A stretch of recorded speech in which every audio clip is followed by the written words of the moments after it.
Yo, we talking about groceries on FBA. Yo, easy. Yeah. J to the O, the Mayos. Groceries on FBA. What you know about that?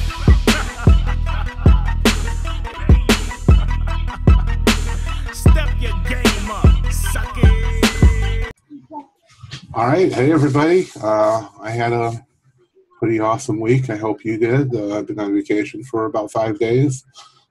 Still getting a lot of work done, but you know, change of scenery. So I guess the big news, if you're doing multi-channel fulfillment, you've probably seen that they're removing their, I guess, plain boxes, whatever you want to call them, but the boxes that don't say Amazon on them anymore. So, I mean, when we did multi-channel fulfillment, we never used that. It was an extra $1, and I really didn't see the point. I mean, so many people are drop shipping now.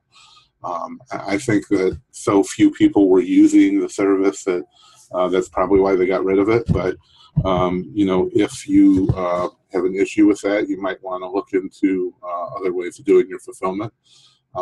Hopefully that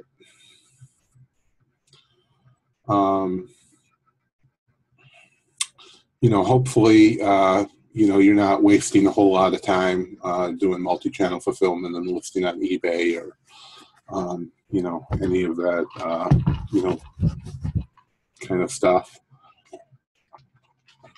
I'm not a big fan of all that, but let's get on to the good stuff. You know, hopefully you're paying attention to everything we're talking about, and you know, following all the courses that we're building, and you're you know, you're ready to expand your business. And that's been a question I've been getting a lot privately lately. So we put together a listing. I'm going to post it in the chat, but we'll have it later on available on the membership site, and we'll even put it in the file section on the Facebook group. Let me see what's going on here. Okay.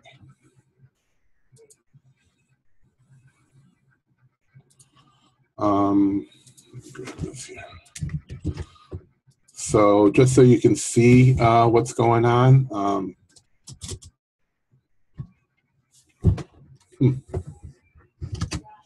Maybe there's a limit to the chat then. I was not aware of that. Yeah, I guess there is a limit to the size you can post in there. So here we go. Here's the rest of it. So this is basically what we use.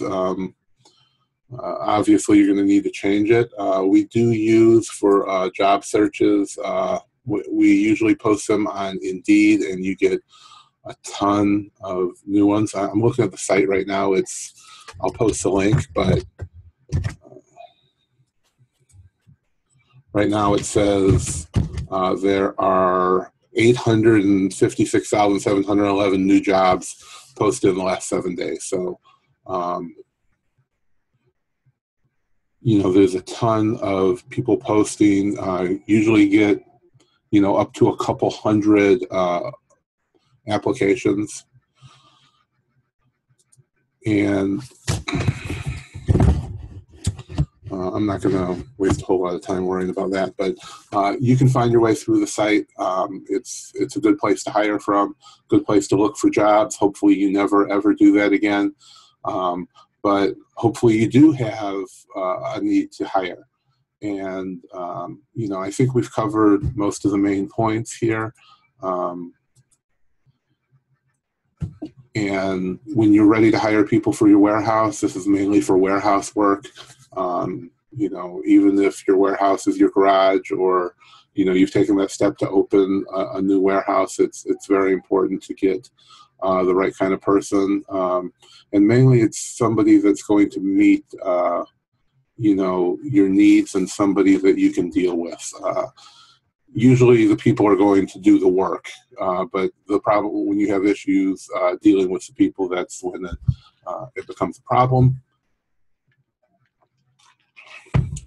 So That's what I want to cover tonight. This basically covers all the main points, and of course, change this around however you need. The need to lift 50 pounds, a little bit about what we do, the hours that you work, a lot about attitude, working well with others, helpful attitude, work in a busy environment, that work, you're going to have to work more in Q4. And anything else that you want to talk about, a dress code, and all the other keywords that everybody seems to think that they need to put in there. So I know a few of you have asked me about hiring people, and why am I so zoomed in again? And I hope that it's going to get you on the way, but go. Okay, hang on just a second.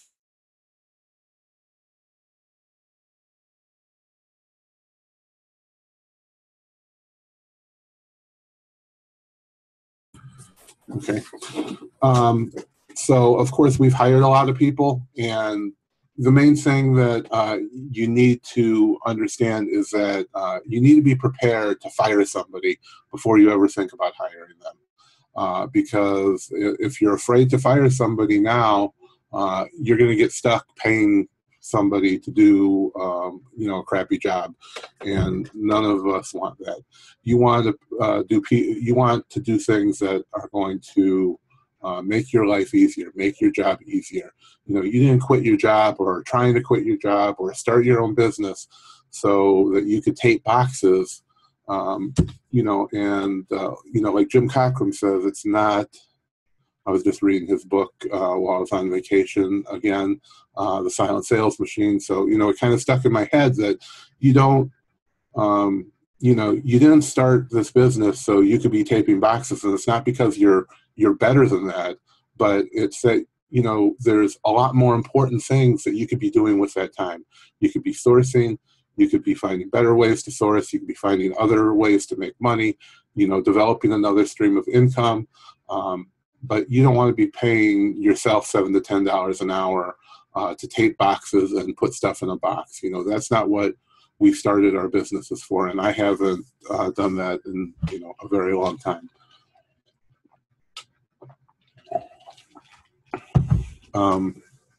So anything that you think is a minimum wage job, do what you can so you don't have to do it. Even if you have a regular job, if you're making more than minimum wage at your regular job, then you could be spending your time at your job instead of doing that work. You could be sourcing, and if you don't have the money to source, make a list and I'll help you sell it. We build a whole course on selling lists. So if that's something you want to do, then do that.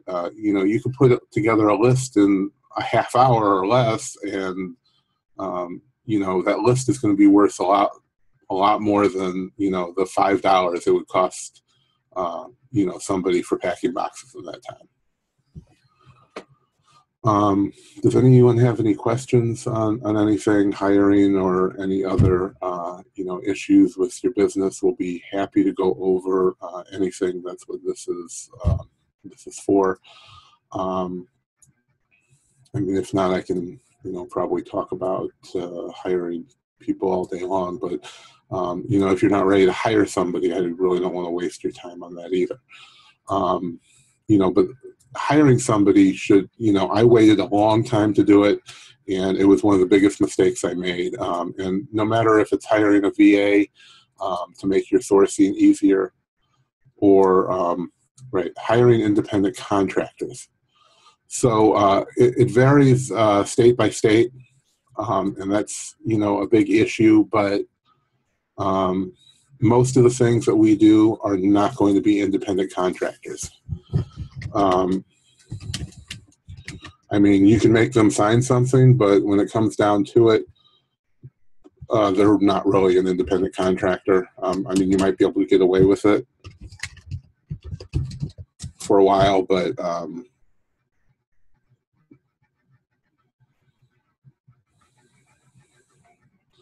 I'm just pulling up the IRS version. You know, I've talked to accountants, and my accountant has a PhD in accounting, and he's also a CPA and owns the whole firm and the whole building. And you know, he is not, you know, he does not agree with any part of my business being having any independent contractors. So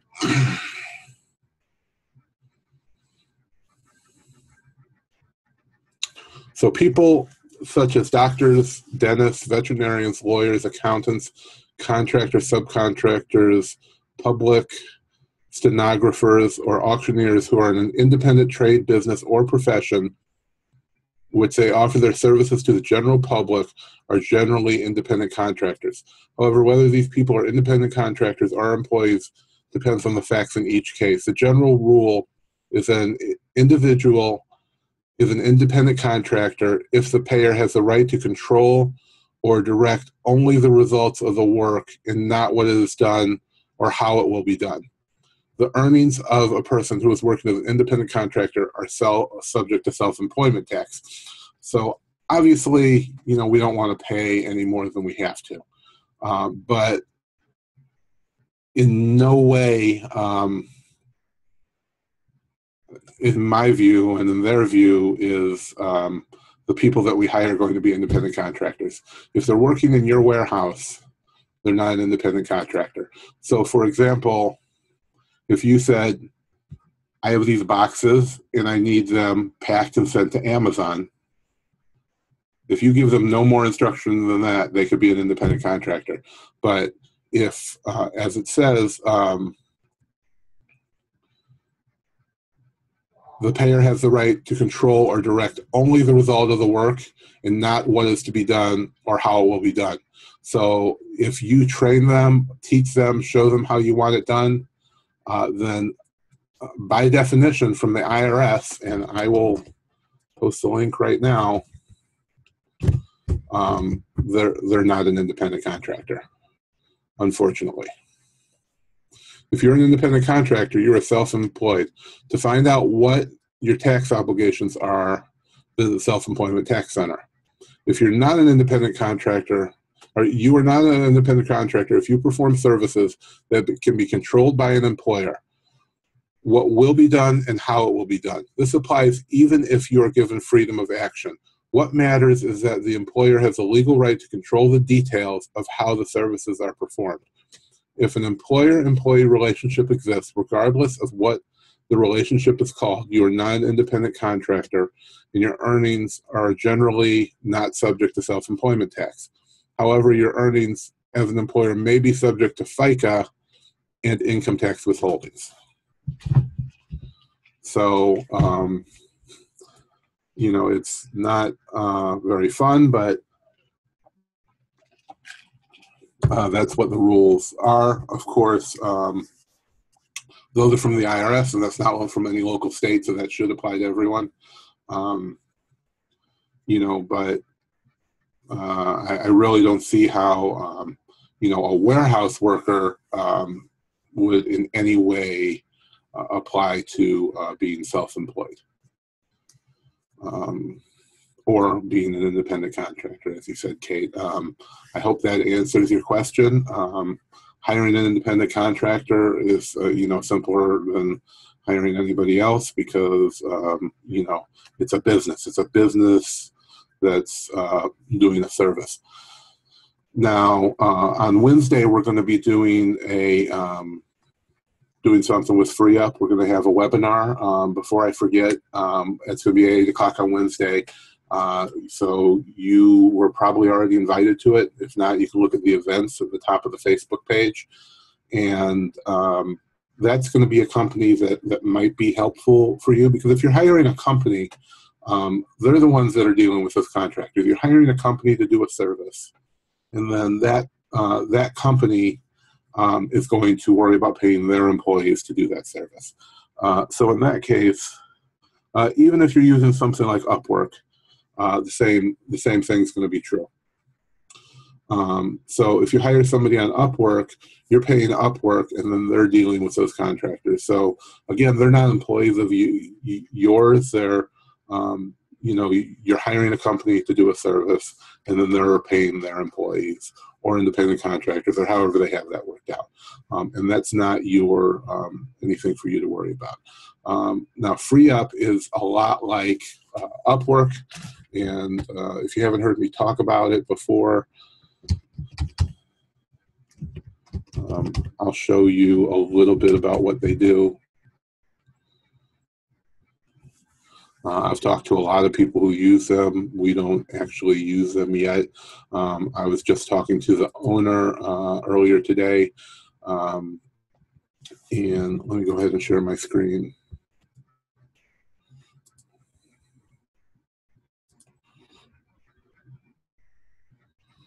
So I was talking to the owner a little bit earlier about a job that I needed. There's a fairly new company, and as it says here, you can hire online workers from $5 to $50 an hour. So what they're doing is that they have people who are already trained to do what you need to do. Now, if you need product sourcing, that's something I specifically asked about. You're going to want to train them yourself. So they will find you, people who have experience in that type of field, finding items, data entry, comparing products between one marketplace and another, all that kind of stuff. They're going to find people who are already vetted and they already have experience that can help you out. And they're going to charge $5 an hour for it. Now, the $50 an hour are usually really advanced employees, will probably be based in America, and are going to have, intense experience in possibly somebody, with brand protection, higher-end marketing, product management. They have people who are very well experienced in Amazon, even Amazon sellers that, are selling millions of dollars a year that may be able to help you with things about the eBay or Amazon marketplace, or if you need to translate things, you have listings in the U.S. marketplace and you want to go in Japan. I don't know if he has specifically Japan, but he can do things from the Amazon to the UK marketplace, translation, all of these type of things. These are just a small sampling of what he has now. I needed somebody, and they do everything basically except programming. They don't have programmers on staff, but they do pretty much everything else that we would need, even if you need customer service. And a lot of these things don't apply to us as Amazon sellers, but a lot of them do. For example, what I need is some pretty advanced web design, scripting type of thing, and that job is going to be about $25 an hour, which I'm very happy with because it would probably be the same or more on Upwork. But in this, in this case, they're already experienced. He's already had them doing jobs for other people. And you can even hire people full time. It's just, and it'll be going through them, obviously. So most of their employees only work for them. They're probably not working on Upwork and other places. And these are just some testimonials. So that's who we're going to be talking about. We're going to be talking to the owner of this company. His name's Nathan, and he's an Amazon seller. And, he basically got tired of doing the same thing, going to Upwork and hiring people. They didn't work out, getting rid of them. So now, he created a need in the marketplace, which I really think there was a good need for. And you can go here. It's FreeUp. There's 3 E's. So it's FREEEUP. And we're going to be having a good talk with the owner. on Wednesday. So, you know, if that's something you need, you want a VA that's already trained to do anything with, I don't know if they have.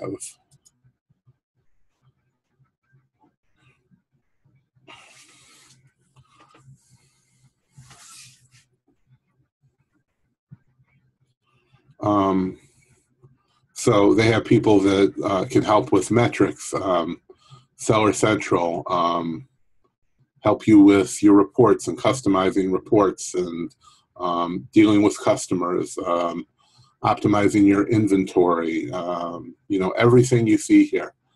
I guess they even have people that help with suspensions, but I would probably go to a company that was specifically deals with that. Dealing with manufacturers, setting up drop shipping, private labeling, you know, so they have, you know, improving photos on listings, pay-per-click, you know, so all of this stuff, keyword optimization.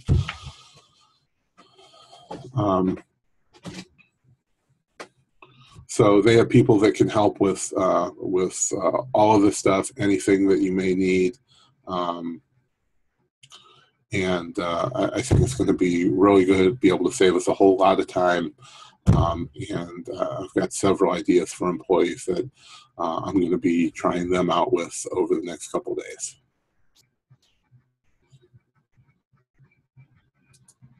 Not a whole lot for questions today, huh?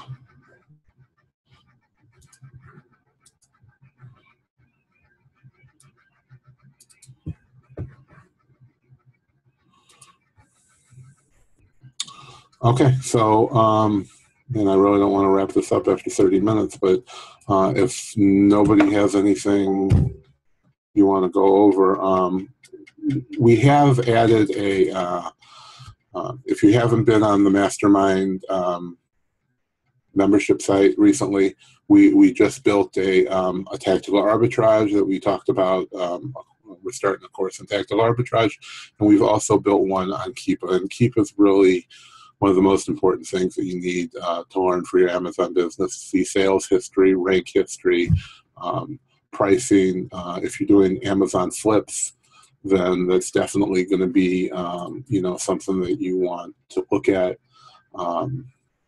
because you can do notifications. You can have it let you know, you know, when prices hit a certain point, which you can't do really through Amazon at the current time. So,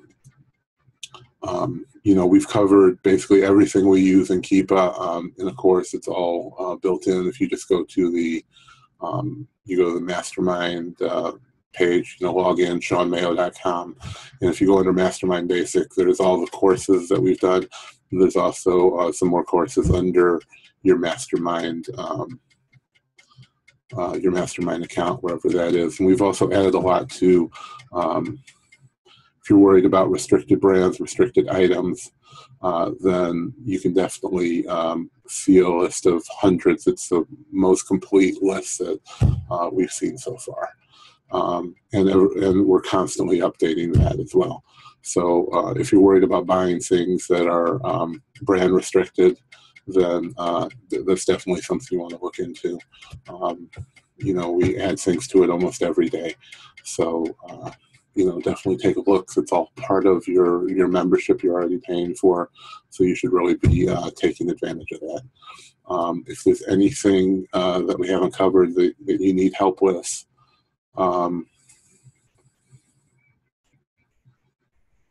yeah, Ted, you just started with tactical arbitrage. Yeah, all the courses and all the videos are on the site. You just go to SeanMayo.com and log in with you know, your login ID.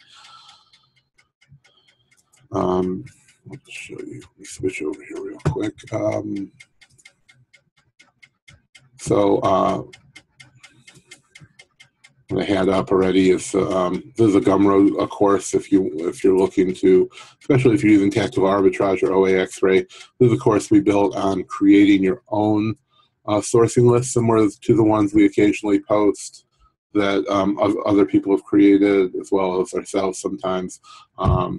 So, and we can help you promote these.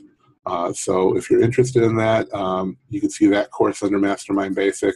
And so if you go to Mastermind Basic and then training courses, here's all the training courses. We have one on OA X-ray.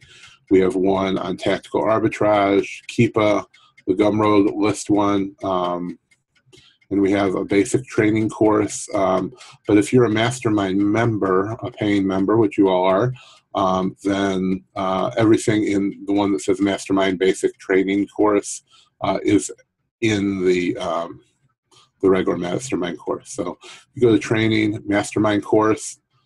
This is the main one. There's a big part of your membership, and it has hundreds of videos in there. And I don't seem to be logged in, but as well as the last paid training we did was sourcing from extreme couponers, and that's also in there as well.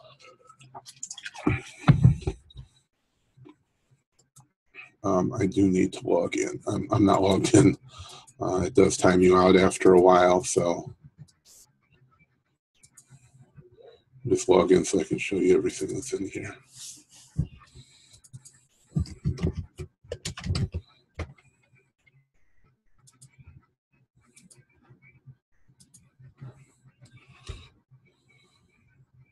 Another thing that people often overlook is the Mastermind discounts. You know, we've been able to negotiate discounts with practically every main tool and piece of software that you may need, and only the Mastermind members, the paid Mastermind members, have access to this. And we put it into categories. So you know, anything you may need before you sign up for anything, I highly recommend you come here and take a look here, because we may actually have a discount for them. Feedback tools, merchant words, best thing out there for keyword research along with Google. We get a 70% off discount. I think it's $30 and it goes down to like $9 a month. I've been using this for several years now. TaxJar, Restock Pro, and if you need any specialized packaging supplies, they have a lot of custom packaging and boxes for Amazon sellers. They're an Amazon sellers themselves, FBA, so they've actually custom made a lot of products that you know, are really helpful. You know, things like a custom shoe box. If you're getting boxes with shoes without boxes that you might want to box on. Prep companies, Texas Prep Pack and Ship, they give you 15% off the first month's fees. Celery is another one. They did contact us with a discount, but I've personally never used them.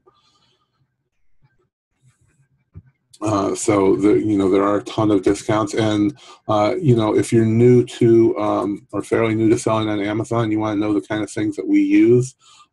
Here's all the software that we use, which on these two things, you really need to expand the things that you need as you need them.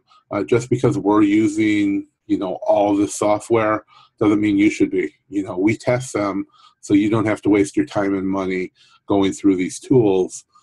But, you know, you shouldn't subscribe to everything that we do, because, you know, we do a lot just to help you guys out. And it's the same thing with the hardware. You know, if you're not selling shoes, you know, don't order the rubber bands that we use, for example.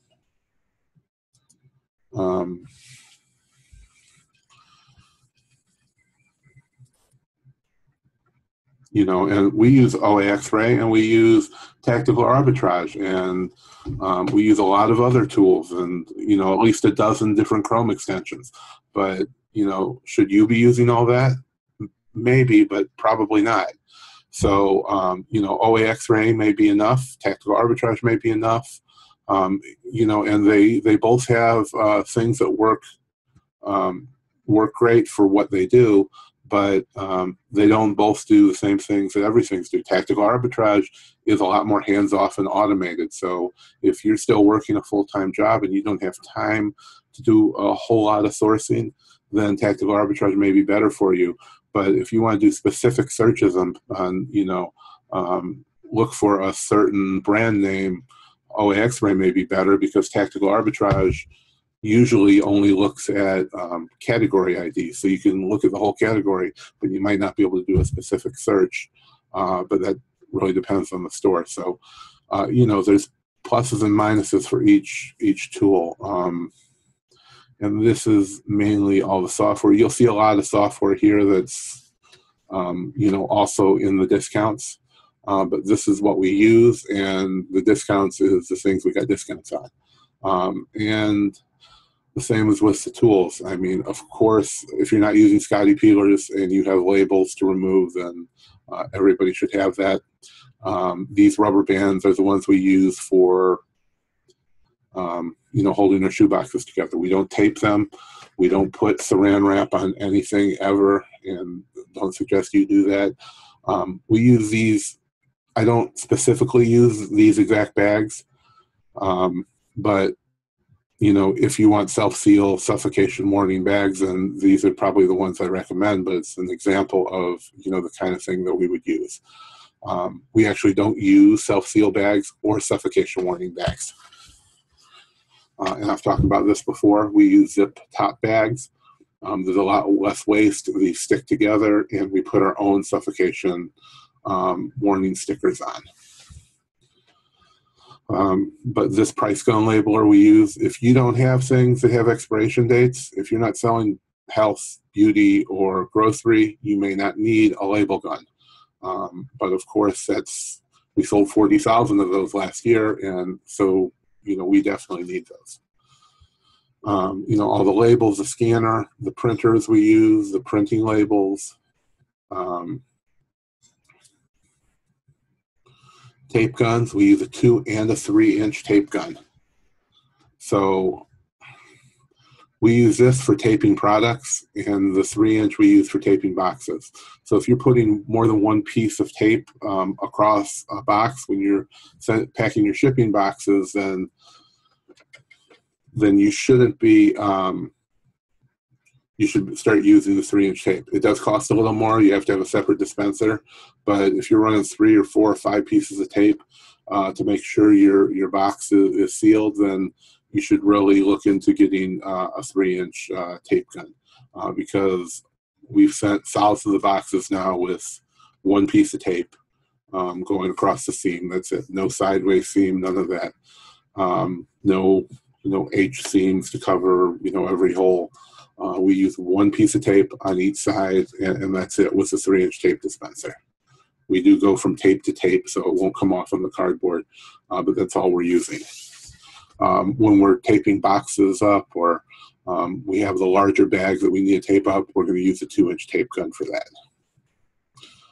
Boxes, of course, we're not buying boxes on Amazon. We're buying boxes at Home Depot or U-Haul. That's your cheapest price. Wi-Fi range extender and some books that we highly recommend, especially mine, but don't buy mine unless you're planning on going to do liquidation, because that's all that book is about, doing retail liquidation. And that about covers it. There's a lot more to the website, but as you need it, I'm sure you'll find whatever you need. And Ted had a quick question before you about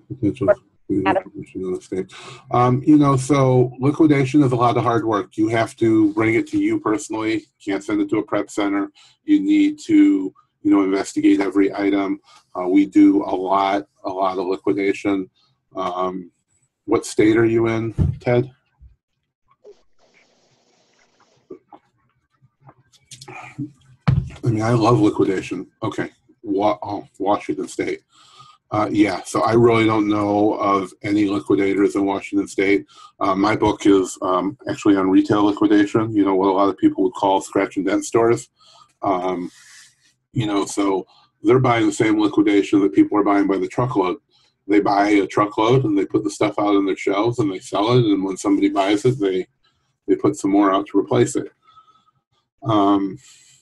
If you're talking about buying by the pallet, you know, it really doesn't, it really depends on the liquidator and what kind of a reputation they have. I know there's a ton of good ones in California, Arizona, Texas. I found some in. So, you know, that's probably going to be your closest thing. You know, it depends what the shipping is. It depends on how many you want to buy. You know, buying one pallet, you know, just to try something out usually isn't, you know, a great idea because the shipping costs a lot of money. If, you know, you don't have a way to unload it, they could charge you up to $200 just for to deliver it on a truck with a lift gate on the back. You know, and then, you know, where they're gonna drop it off at in your driveway. I mean, I don't know if you have a warehouse or what you have going on. Yeah, Costco shelf pulls are good, but again, there's a few grades doing liquidation. I know of quite a few. I can get you that information, Karen. You know, again, it's oftentimes not a lot where the liquidator is. It's where the actual product is, because they're a lot like drop shippers. If you buy pallets or buy a truckload, it's usually going to be shipped right from the source. So if you're getting it from Walmart or Costco, it's going to go from those companies' distribution centers directly to you. So they're going to send a truck there. They're going to load whatever you ordered onto the truck, and then they're going to send it to you. So if it's actually Costco shelf pulls, you might be doing good, but you need to make sure you're not getting returns, or, you know, if it's a mixture of returns, it's not mostly returns, because, you know, usually returns are going to be for a good reason. They're going to be opened. You're not going to be able to sell them as new. And if it's food products or, you know, a lot of categories that don't allow used items, then you're not going to be able to sell those online. And wherever you buy from, you have to have a way to get rid of them. So, you know, if you're in Washington, I don't know how often they're doing, you know, how much of the year they're doing flea markets and things like that. I mean, I'm in Florida, so I've partnered with several sellers that are at flea markets. So the things that I can't sell, I can take to them and they sell them. And, you know, once a month or once every few weeks, I go to them, I drop off more stuff, they give me whatever money they owe me, and I can go on with my business and not worry about, you know, having to sell this kind of thing. You know, so there's a lot to think about with liquidation, but, you know, any questions, if you want me to look at any, you know, lots that become available, then, you know, we'll be happy to do that for you. But, you know, really look into those things. Figure out what you're going to do with the garbage. I mean, if you're working out of your house, then figure out what you're going to do with the garbage. Figure out what you're going to do with the things that you can't sell on Amazon. If you're selling on eBay, you know, that may be fine, but again, you're going to be wasting a lot of time selling there. So you have to figure out how much of that stuff you're going to be able to sell on Amazon. Try not to waste a whole lot of time on those other platforms just to save a few dollars. You know, we've gone down that route, and it, you know, didn't work out too well. So, you know, we made money, but how much time are you sacrificing to make that money? You know, you may not be working with a whole lot of money yet, but as things roll over, if, you know, you have thousands of items on eBay, you're going to have to continue to sell those, you know, while you're making a small portion of what you actually make on Amazon. You know, ideally, you want to be selling on Amazon. You want to get the items, send them to them, not have to worry about it, and then get that payout. So, you know, we're lucky that we have ways to get rid of those other items. But, you know, in a colder climate, you may have issues where you can't do that. Okay, and we're going to wrap it up, and hopefully we'll see all you guys on Wednesday.